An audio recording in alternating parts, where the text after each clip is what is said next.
Hello, everyone. Today we are going to go over the Beef Cattle Management Safety Lab. So I'm going to share my screen and go ahead and get started.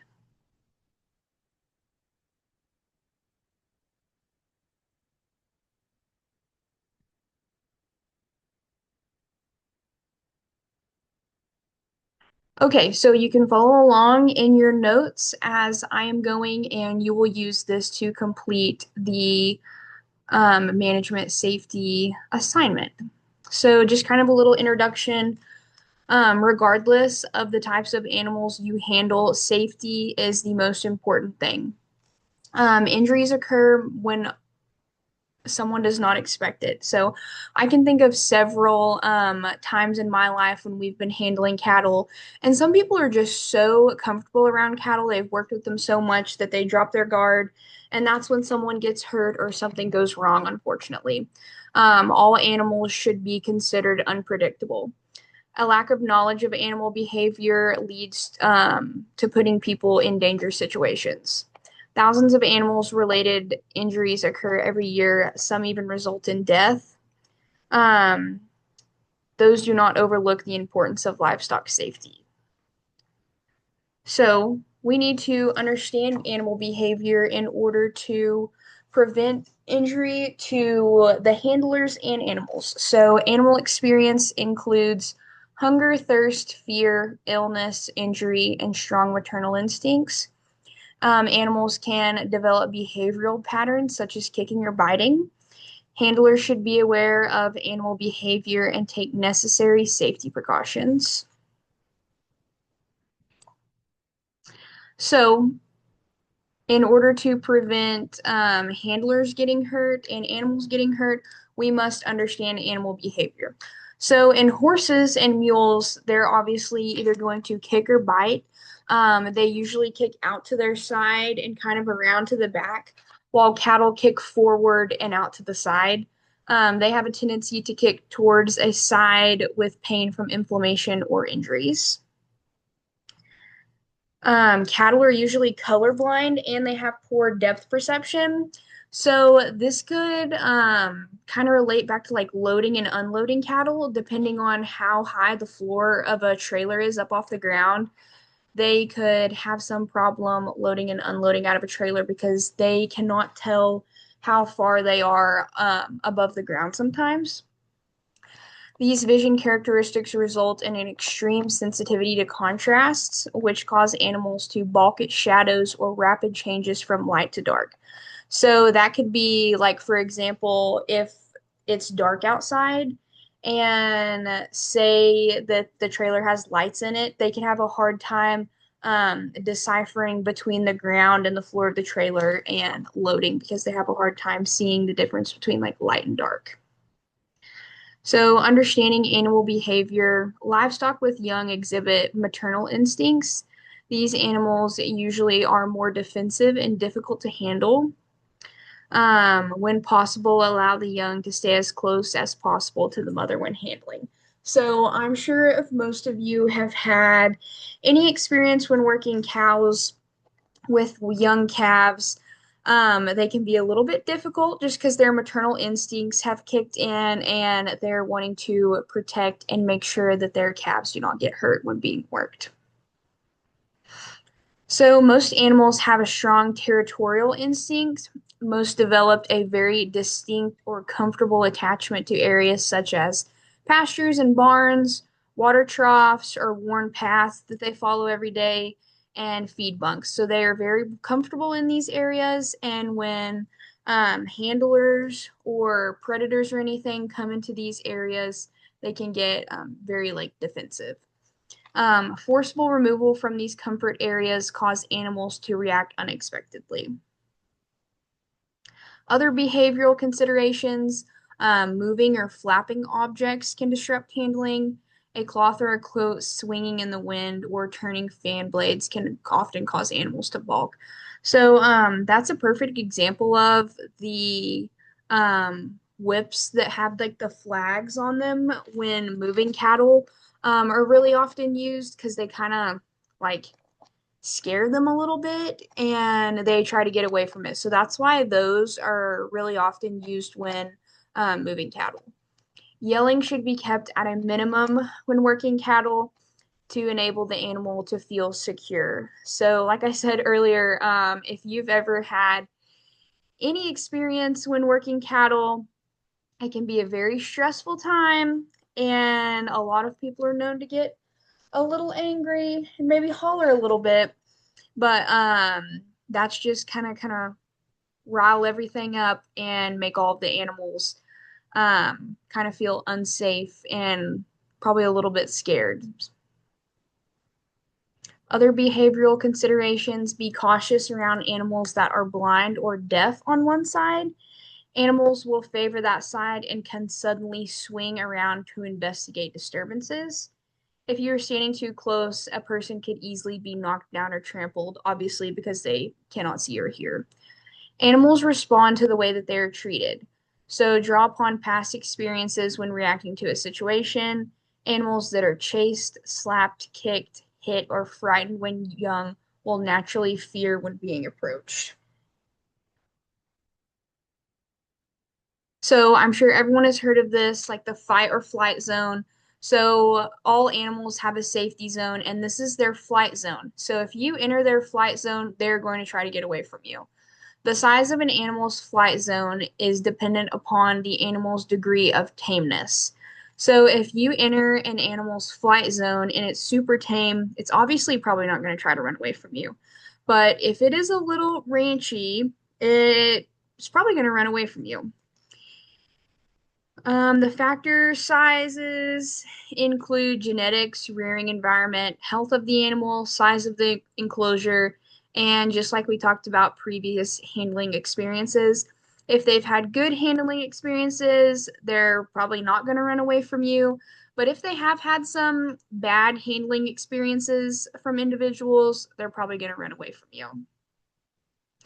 So, when handling livestock, the animal's flight zone should be considered, as well as a point of balance. So, what is a point of balance? This is an imaginary line at the animal's shoulder. For the animal to move forward, handlers are going to move behind the point of balance. So, they're going to try to move behind the shoulder and towards the rear of the animal. And for an animal to move backwards, you're going to move in front of the shoulder or the point of balance. So you're going to move towards their head. And we can use this technique when moving livestock and trying to get them to go wherever you want them to. So grazing animals move forward when a handler walks past the point of balance in the opposite direction of the desired movement. Approaching animals. The proper approach to a large animal is critical to working with them safely. Most large animals can see at a wide angles around them, but the blind spot directly behind their hindquarters beyond which they cannot see. So, since the cattle's eyes are on the sides of their head, they can basically almost see all the way around them except directly behind them. So that is somewhere when we are trying to move cattle, we do not want to be directly behind them. We want to make sure we're out to the side a little bit so we can be moving them safely and they can see you. Any movement that's in the animal's blind spot, like I said, will make the animal feel uneasy and nervous. So the safest approach to announce yourself through touch or to the front or the side. Most large animals will kick in an arching beginning towards the front and moving towards the back. Obviously, we want to avoid this reason or this area because we don't want anyone to get kicked. A frightened animal will plow right over you. It is safer to use the proper handling facilities made specifically for separating large animals. Most animals will be more cooperative in moving through a chute that has minimal distractions.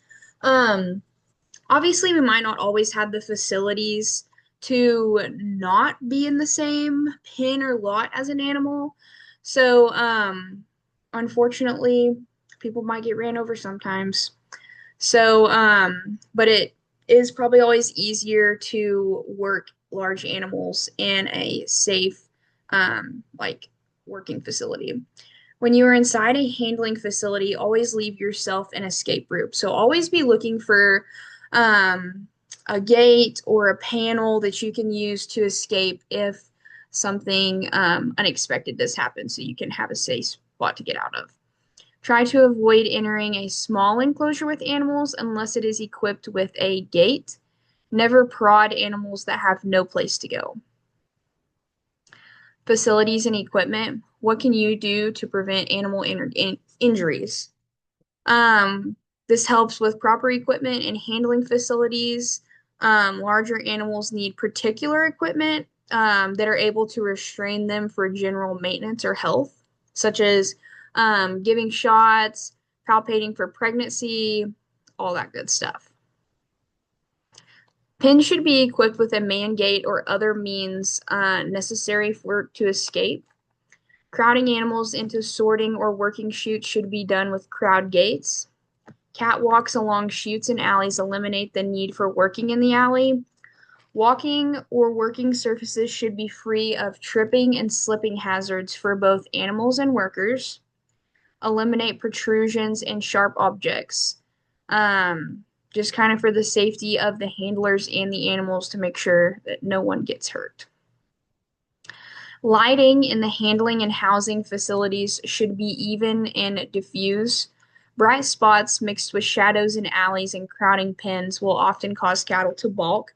So that's kind of what we talked about earlier. Uneven lighting really is really tough for cattle to decipher between.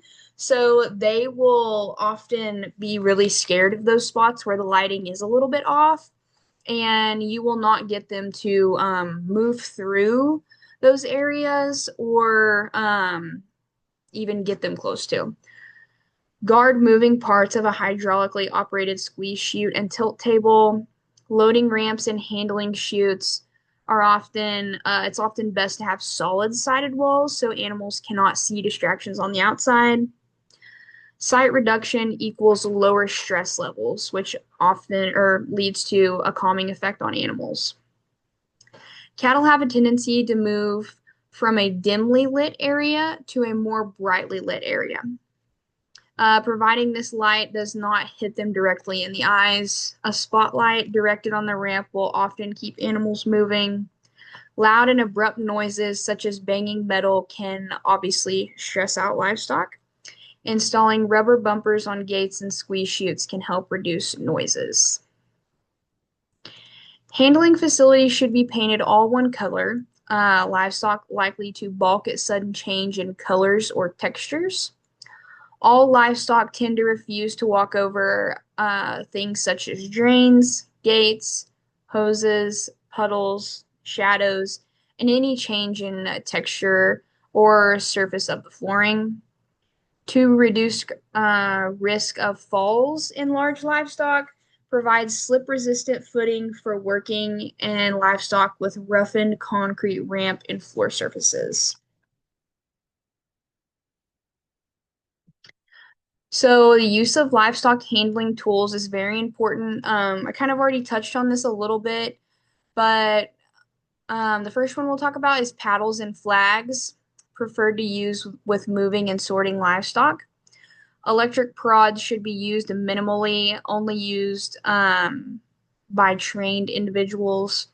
Electric prods should not be used on neonatal or other baby animals.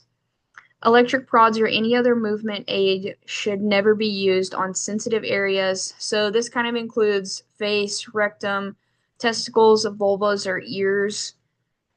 Allow animals to move at their own pace. If we're trying to rush animals, that is probably just likely going to lead to someone getting ran over, someone or some animal getting hurt. So if we move kind of at a slow, easy pace, things are going to work out better and everyone is less likely to get hurt. Livestock should be handled in a manner to avoid stress as much as possible. So we're going to talk about some personal protective equipment, or I'm sure you've also heard it as PPE. This should be appropriate to the work situation. So this kind of vary from job to job. Footwear should supply the proper foot support and protection. PPE includes safety glasses, gloves, long pants. Like in our labs, if you're an in-person student, you know that we will always ask you to wear long pants and closed-toed shoes anytime we go out for a lab. Some other things include steel-toed shoes or boots, shin guards, and hard hats. Wear rubber gloves when working with sick or injured animals, as well as other protective clothing, so we can practice personal hygiene and make sure that we don't spread any sickness to any other animals. So, how can we control diseases? Handlers should also be concerned with zoonotic diseases. This is an illness that can be transmitted between humans and animals. Zoonotic diseases are particularly important, including leptospirosis, rabies, brucellosis, salmonella, ringworm, and coccidiosis. So these are all diseases that can be transferred from animals to handlers. So controlling diseases, a livestock handler can contract zoonotic diseases by being bitten. So this could be from a mosquito or fly, handling infected animals, or disposing of infected tissues or like the dead body of an animal. To reduce exposure to disease, use basic hygiene and sanitation practices, including prompt treating or disposal of infected animals, adequate disposal of infected tissues, proper clearing of contaminated sites, and the use of proper PPE. So, just kind of some common housekeeping things that we can ensure we do to prevent contracting any of these diseases.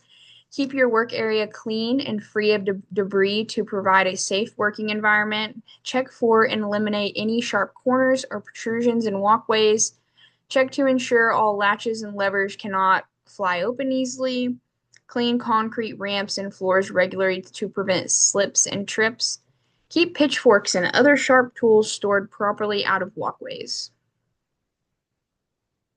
And that is all that I have for you guys today. You will use the notes from this to complete the assignment.